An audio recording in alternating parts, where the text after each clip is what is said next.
14-year-old Cindy Estes and her friend walked along a sidewalk around 8:20 p.m. on Friday, December 21st, 1956. Snow should have been falling, but the weather had been rainy and foggy that month, instead of crisp and snowy. Maybe the two young girls were talking about Christmas, wondering if there was still time for snow to salvage the holiday spirit.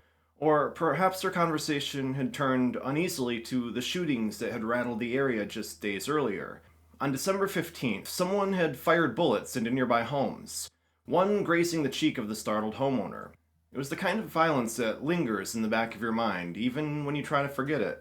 What Cindy and her friend couldn't have known was that a man with a gun was watching them at that very moment.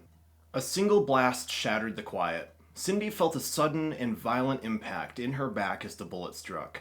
Somewhere nearby, an engine roared to life, with tires spitting water as the shooter sped away. The record is thin at this point. I couldn't find accounts of who reached Cindy first, or how the call for help was made, or how two teenagers even tried to comprehend what had just happened to them on an ordinary walk home. What is known is that Cindy survived. She wasn't critically wounded, and in time, she recovered. Physically, at least. But for the shooter, the night wasn't over. Just 10 minutes later, another shot rang out across Royal Oak, Michigan. A woman standing at a bus stop suddenly found herself the target. This time, though, the bullet missed. She was left unharmed, but likely shaken, forced to stand in the cold, with the knowledge that someone had tried, deliberately, to kill her. By morning, newspapers were warning residents that the police were hunting a mad sniper. By February 7th, 1957, the tension reached a breaking point. Papers were now referring to the shooter as the Phantom Sniper, a name that reflected fear of the unknown danger that was lurking in their community. 19-year-old Shirley Elland had recently moved to the area from Battle Axe for a new job at the Michigan Employment Security Commission. She was staying with her aunt and uncle in Bloomfield Hills. That evening, bundled against the cold, Shirley stepped onto the porch. Almost immediately, she heard the crack of a gunshot and felt a heavy, punch-like blow to her back. Unlike earlier victims, Shirley managed to glimpse her attacker fleeing the scene, or at least his car's make and model. That information lodged itself in her mind, made sharper by the coincidence that her cousin owned a similar car. When Shirley rushed inside, her coat was peeled off to check her injury. There was an audible ping as the bullet fell to the ground. While she sustained a deep flesh wound, the heavy winter coat had helped to prevent permanent damage. But it was a close call. If the bullet hit just 1.5 inches to the side, it could have hit Shirley's spinal cord, which could have caused permanent damage. Police responded quickly, launching an urgent search for the vehicle, and this time the hunt paid off. Officers soon spotted a matching car, triggering what the Detroit Free Press would later describe as a careening pursuit through the North Woodward suburbs. The car chase ended that same night, with the driver pulled over and taken into custody. Royal Oak finally had its Phantom Sniper, or so it seemed. The Michigan shootings weren't the beginning of this story. They were the second act in a life that had already left a trail of fear behind, and would go on to cause much more. Today's case, as it would turn out, wasn't defined by a single failure. It was shaped by repetition. Again and again, authorities had the chance to take a dangerous man off the streets. And again, opportunities to intervene to save lives would be missed. And it was always women who paid the price for these systemic failures. To start at the beginning of this life of crime, we need to go back to 1954, across the country in Tampa Bay, Florida. Since September of that year, at least 14 women had been followed from bus stops and attacked late at night. The Tampa Bay Press dubbed the unknown assailant the bus stop marauder. One of his victims, like Cindy Estes in the future, was just 14 years old. She was dragged off the street and forced into his car. When he stopped several blocks later, she fought back, bolting from the vehicle despite being struck in the throat with a heavy wrench. She escaped, battered but alive. Then, on Christmas Eve, 39-year-old Ruby Wesley stepped off a bus at the corner of 9th Street and 42nd Avenue with her arms full of Christmas gifts for her son. The night should have felt ordinary, even hopeful, but instead a dark figure peeled away from the shadows. A gruff voice hissed a threat. "Don't scream or I'll kill you." Strong hands grabbed her, dragging her toward a waiting car. But Ruby wasn't going to go quietly. She screamed, loudly. The response from her attacker was immediate and brutal. A heavy wrench came down on her head, sending her collapsing into a roadside ditch. However, likely fearing that someone had heard her scream, the man just left her there. When Ruby failed to return home, her husband and son went searching for her, and they found her lying beside the road, gravely injured but alive. At the hospital, surgeons worked to repair a 2-inch gash and a skull fracture that had caused dangerous pressure on her brain. Ruby survived, but only narrowly, and somehow, despite the head injury, she seemed to maintain a very good memory of the attack. In early January of 1955, another close call unfolded. A 19-year-old woman exited a bus near 72nd Street and Central Avenue and began walking toward a friend's home. That friend, aware of the ongoing attacks, had gone out to meet her. From a distance, she saw a man who was wearing only a t-shirt step away from a parked car and approach. She screamed to warn her friend. The half-naked man froze and then sprinted back into his vehicle and vanished into the night. Police later debated whether this incident involved the same attacker because this was the first report of indecent exposure, but still, the other circumstances in the man's physical description aligned too closely to just ignore. According to the Tampa Bay Times, on January 24th of 1955, the manhunt taking place over those months was one of the most intensive in local history. Detectives and sheriff's deputies staked out bus routes, stopping and questioning countless suspects, and slowly a picture started to emerge. Witnesses reported a two-tone 1953 Plymouth. One person even managed to jot down part of the license plate. A victim provided a sketch of her attacker, one that closely matched the descriptions that others had given. On January 22nd, detectives Earl Newberry and Clifford Fry spotted a young man sitting in a two-tone Plymouth near a bus stop at 28th Street and 12th Avenue North. He appeared to be watching the buses. His face bore, in the words of the police, a remarkable likeness to the sketch, and the license plate sealed the deal. He was arrested on the spot. As further confirmation, inside the car, officers found a large Stilson wrench on the floor. That man was 18-year-old Gary Addison Taylor. Of course, Taylor protested his innocence immediately, calling it a tragic case of mistaken identity. On paper, he probably didn't fit what police had expected either. He had no criminal record and had recently been honorably discharged from the Navy following a reported head injury. He'd moved back in with his parents and older brother. His family, or at least his father, seemed to be supportive of him. However, the evidence kept mounting against him. 6 victims identified Taylor in police lineups. Others selected his voice during audio tests where police had multiple people say the same line that Ruby Wesley's attacker muttered. It seemed clear that they had the right man. Taylor was charged with assault with intent to commit murder for the attack on Ruby Wesley because her injuries had been the most serious. His trial began on November 14th of 1955. Despite objections from the defense, multiple victims were allowed to testify, not to prove guilt in their cases, but to establish Taylor's identity and MO. Taylor took the stand himself, admitting he'd accosted women near bus stops and even acknowledging he'd been looking for 2 dames the night of his arrest. It was looking pretty good for the prosecution's case at this point. Then Taylor's father and several other family and friends took the stand, and they all provided him with an alibi for Christmas Eve, the night of Ruby's attack. The closing arguments were given, and the case was turned over to the 6 jury members. After 7 hours of deliberation, the jury gave their verdict. They acquitted him. Since multiple people had provided him with an alibi, they determined there wasn't enough evidence to convict him of attacking Ruby Wesley. Legally, the case was over. Despite the acquittal, though, it appears Taylor understood that Florida had become a dangerous territory for him. Within a year, he left the state and returned to Michigan, the place where he was born. Whatever restraint he may have tried after his court case disappeared. The urge to harm women resurfaced, and this time it took a colder, more distant form.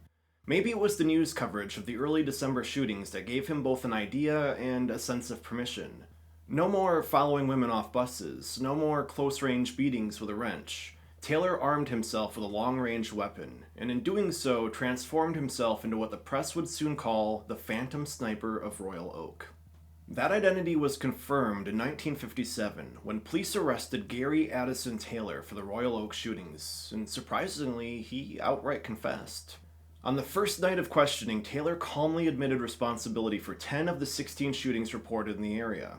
He claimed he targeted only women, identifying Cindy Estes as his first victim, a detail that raised the possibility he'd been a copycat at first, taking inspiration from the December 15 shooting into occupied homes before fully committing to his own campaign of terror.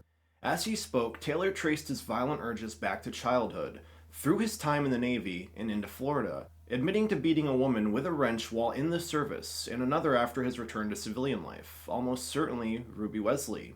Then, just as suddenly, he stopped talking. His father's lawyer stepped in, and motions were filed for psychiatric evaluations, which brought the confession to an abrupt halt. The public didn't have to wait long. About a week later, the headlines announced, "Doctor calls sniper ill mentally. Youth dangerously sick, exam shows." And indeed, Dr. Ivan LaCour of the Pontiac State Hospital urged the Oakland County prosecutor, Frederick Zime, to have Taylor hospitalized because he was too insane to stand trial. In fact, one of the psychiatrists who evaluated Taylor, Dr. Clinton Mumby, had this to say, quote, "Taylor will need confinement for the rest of his life in a maximum security institution," end quote. And that warning, like so many others, would go unheeded. Cindy Estes, Shirley Elland, and the other women never got a chance to see their attacker pay for his crimes against them. Instead, for the next 3 years, Gary Addison Taylor was shuffled between mental institutions instead of prisons. Initially confined at the Pontiac State Hospital, he was later transferred to the Ionia State Hospital for the criminally insane. Near the end of 1959, Taylor was transferred to the Lafayette Clinic in Detroit. The doctors who'd been supervising him at the prior hospitals claimed to have directed he be kept in maximum security. But Dr. Gottlieb at the clinic said he never received that directive. So at some point in 1960 or 61, Taylor was allowed to move off the clinic grounds to a nearby rooming house and enroll in a welding class. And I'm sure it'll come as no surprise to you that he once again chose to harm women. In April of 1961, he attacked Addie Dixon, the owner of his boarding house, and her daughter with a machete. Fortunately, they managed to fight him off with only minor injuries. They immediately contacted police about the attack. When police finally caught Taylor, he admitted to it. Shockingly, he also admitted to at least 4 other sexually motivated attacks on women in the Detroit area while he'd been released. I couldn't find any more information on those crimes, so I can't really confirm any more details about them or that they occurred, but it does seem highly likely. A local paper quoted Taylor himself as saying, "I'm not a safe person to be at large." The release of Taylor was investigated by the State Attorney General Paul Adams. Adams stated, quote, "I fully intend to follow up on this matter and make any further recommendations which may prove necessary to protect the citizenry from the premature release of anyone who may pose a public threat," end quote. Strong words, if only they'd turned out to be true. Taylor was sent back to inpatient treatment after this episode, but memories are short. After more than a decade in mental health institutions, pressure was mounting to either treat and release Taylor or find a legal way to keep him confined. Dr. Ames Roby, the director of Michigan's Center for Forensic Psychiatry, evaluated Taylor's case. Roby concluded that Taylor didn't have a treatable mental illness like schizophrenia. Rather, he was diagnosed with an incurable character disorder, basically a violent personality type. Roby believed that as long as Taylor took his prescribed medication and stayed away from alcohol, he could live in society without being a danger. It was a stunningly short-sighted assessment, given Taylor's track record, but under Michigan law, if Taylor wasn't certifiably insane, and according to Roby, he wasn't, then the state had to release him. And so in 1972 or 73, reports do vary, the 36-year-old Gary Addison Taylor walked out of the hospital, free to start life over again on the outside. As an outpatient, he was still supposed to check in at the hospital periodically for assessment, and he wasn't allowed to leave the state. For the community, there was no public warning. Few people outside of law enforcement and mental health circles even knew that the Phantom Sniper of Royal Oak was back on the streets. He settled in a rural area called Loch Erin, near Onstead, Michigan, where he got a job as a machinist. Astonishingly, he even got married to a woman named Helen. They moved into a little house on Kingsley Drive by Loch Erin. Neighbors likely saw Gary as a regular newlywed husband, and at first it seemed Taylor was keeping a low profile. But freedom only gave Gary Taylor the chance to escalate from where he left off. In late 1973, not long after his release, Taylor simply stopped showing up for his mandatory psychiatric check-ins. He quit taking his medication. In essence, he disappeared from the system's radar. And shockingly, authorities didn't immediately issue a warrant or a nationwide alert for this missing mental patient who was known for violence. Knowing his history, it's mind-boggling that they ever released him, but even more so that no one rang the alarm when he stopped showing up for his appointments. In reality, Taylor was about to prove just how deadly a mistake it was to ever let him go. Before we get to the next part of the story, if you haven't already, please consider subscribing and liking this video to help our documentaries reach wider audiences, and so we can keep making them for you. In March of 1974, Taylor met up with two young women in a bar in Toledo, Ohio, Lee Fletcher and Debbie Henneman. The two women weren't only friends, but also roommates, despite a bit of an age gap, with most reports indicating that Debbie was just 17. Lee was married, but her husband had recently been sentenced to 15 years in prison. What exactly transpired that night is still somewhat a mystery. What we do know is Taylor somehow lured Lee Fletcher and Deborah Henneman into his control. Perhaps Helen was away, or maybe Taylor kept his victims hidden. In any case, he overpowered them for his own sadistic pleasure, and ultimately he shot both Lee and Deborah in the head, and then buried them in shallow graves just outside his bedroom window. For the next year, as far as anyone in the community knew, Lee and Deborah were simply missing persons somewhere in Ohio. No one imagined their remains lay beside a quaint little house in Michigan, under the killer's very nose. Not long after these murders, Taylor decided to move far away, perhaps to put distance between himself and the graves in his yard, or maybe because his marriage was falling apart. In mid-1974, Gary Taylor and Helen left Michigan and relocated to Washington State. They eventually settled in a rural area outside Enumclaw, Washington. To everyone around him in Washington, Taylor was just a newcomer from the Midwest, a machinist with a wife. No one had any inkling of his violent past or that he'd already killed at least twice. But it didn't take long for tragedy to strike in his new surroundings. On the night of November 27th, 1974, the night before Thanksgiving, a 19-year-old housewife named Vonnie Stuth vanished from her home in Burien, Washington. Vonnie was newly married and was at home preparing a salad for the next day's family gathering. Her husband Todd worked nights and wasn't home. Sometime around 10:30 p.m., Vonnie chatted with her sister over the phone. Partway through the call, her doorbell rang, so she put down the phone to answer her door. When she returned to the call, she told her sister that a former neighbor had come by offering to give them a dog. Vonnie said she told this neighbor to come back when her husband was home. Unwittingly, by doing so, Vonnie had confirmed that she was alone in the house. That phone call with her sister was the last anyone heard from her. When Todd Stuth came home after 1 a.m., he found the lights and TV still on. Ingredients for the salad were still out on the counter. Vonnie's purse with $150 cash and her cigarettes were all left behind, but Vonnie herself was gone. The front door was unlocked, which was unusual for her. It was as if she'd stepped out briefly and intended to come right back, but never did. Todd immediately felt that something was terribly wrong. He called family and friends, but no one had seen Vonnie. Within an hour, he was so worried that he tried to file a missing person report. But frustratingly, the police told him he had to wait 48 hours, the standard policy at the time, before they could consider her officially missing. Those were 2 agonizing days for the Stuth family. When the report was finally taken, King County detectives began investigating. The only lead they had was that strange story of the man from across the street with a dog. Detectives Lynn Randall and Mike Bailey of King County canvassed the neighborhood and soon learned that the van of a former neighbor, Gary Taylor, had been seen parked on her street at the time of Vonnie's disappearance. On December 6th, they located Taylor and his wife at their rental home near Enumclaw and took them in for questioning. Neither would answer their questions. According to the Daily Herald, Taylor was appointed a public defender and let go. At that point, the only thing they had on him was suspicion and coincidence, no real hard evidence. Taylor agreed to return for further questioning on December 9th, and that day rolled around, and shocker, Taylor didn't show. The detectives went to his house, finding it abandoned. The man they wanted for questioning about a woman's disappearance had disappeared. Now law enforcement's suspicions crystallized into urgency.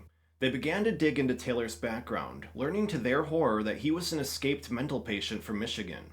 The hospitals in Michigan had been months behind when it came to reporting that Taylor was no longer showing up for appointments, but it seems like they finally reported his disappearance to national databases sometime late in 1974. Taylor was now a top suspect for the King County investigators, not just for Vonnie's disappearance, but also for several other unexplained murders in Washington state. In September 1974, the bodies of 2 women had been found near Issaquah, Washington. They were identified as Janice Ann Ott and Denise Marie Naslund. True crime viewers might even recognize these names because they were 2 of Ted Bundy's victims. Strangely, Taylor's time in Washington happened to overlap with the time frame that Bundy was active in the Pacific Northwest. Police understandably worried that Vonnie's strange disappearance could be related to the killer who was terrorizing young women around the area. After evading the Washington investigators in late 1974, Gary Addison Taylor headed south.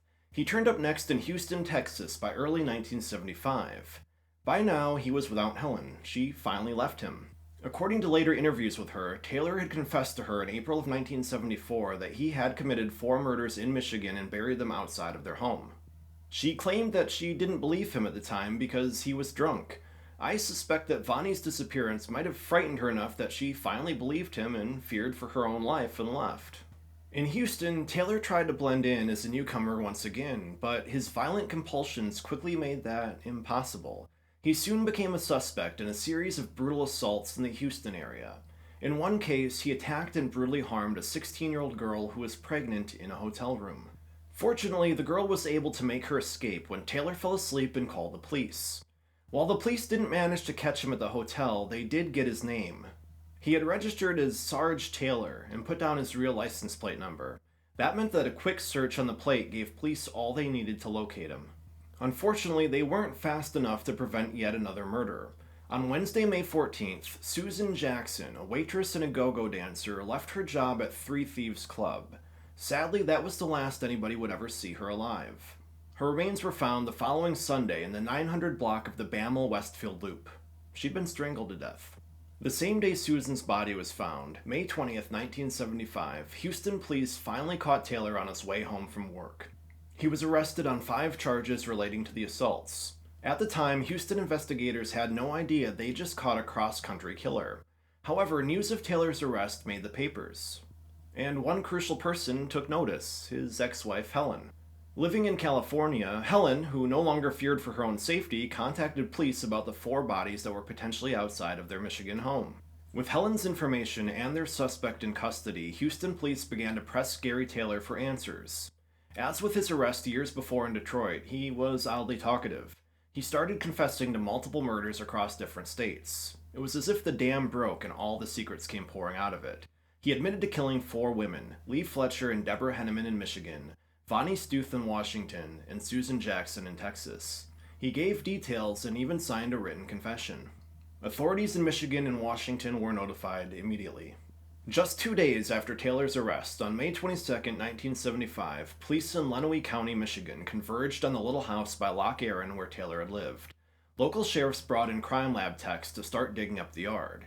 Soon, one of their shovels hit something ominous, a layer of plastic in a shallow grave. Inside were human remains. Lee and Debbie had been found. An intense search continued for days as rumors swirled that 2 more victims might be buried on the property. After all, Helen had mentioned 4 people and only 2 were found. But ultimately, no additional bodies were located there, raising the question, who were the other 2 victims Taylor bragged to Helen about? That question remains unanswered, but there are some theories we'll get to a bit later. Just 2 weeks before this, a new family had moved into the home. The wife and children went to live with family during this horrifying period, and the Daily Telegram suggested that they never returned to live at the house, and I don't really blame them. Back in Washington, authorities followed up on the rest of Taylor's confession. On either May 24th or 25th, 1975, King County deputies, along with 40 other searchers and a German shepherd, went to Taylor's former residence near Enumclaw to search. They made a grim discovery by the Newacum Creek behind the house. In a shallow grave, they found the remains of a woman, wearing clothing that matched the clothes that Vonnie was last seen in. Soon, a coroner confirmed that it was indeed Vonnie, leaving little doubt in anyone's mind that Taylor was her killer. With 4 bodies now recovered across 2 states, news of Taylor's bloody path came out. Public shock and outrage were immediate.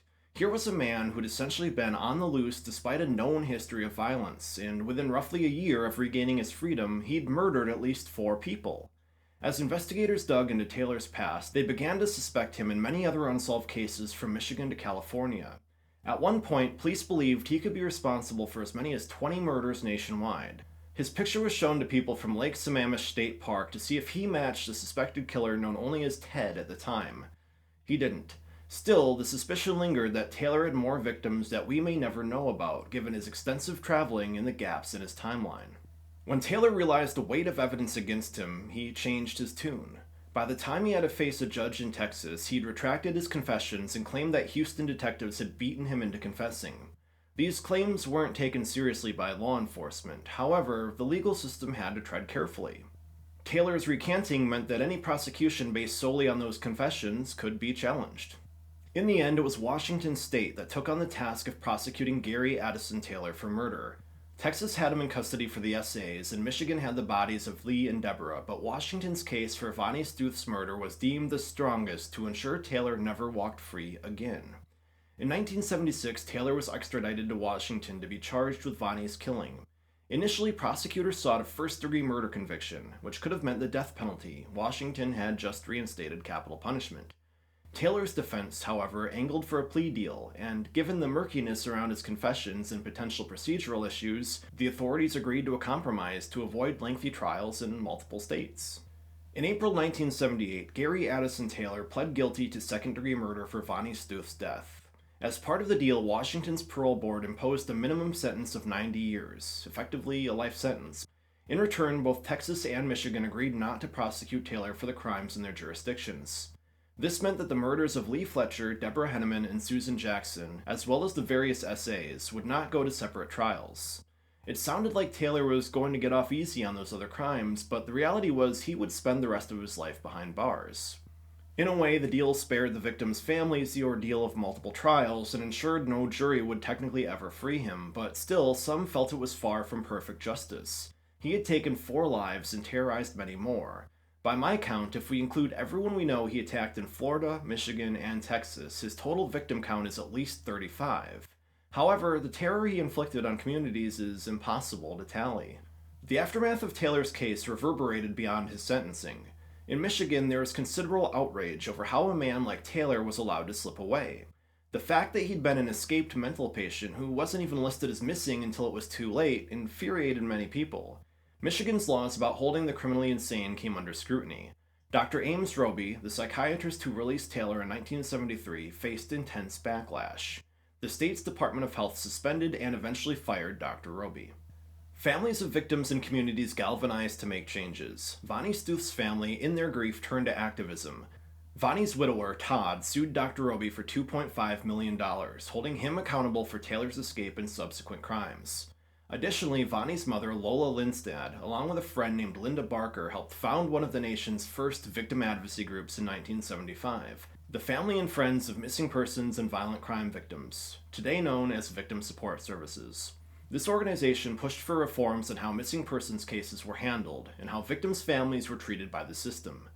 Indeed, partly because of cases like Vonnie's, police became more willing to take reports immediately, recognizing that those first hours can be critical to finding someone alive. As for Gary Addison Taylor himself, he remained in prison for the rest of his life.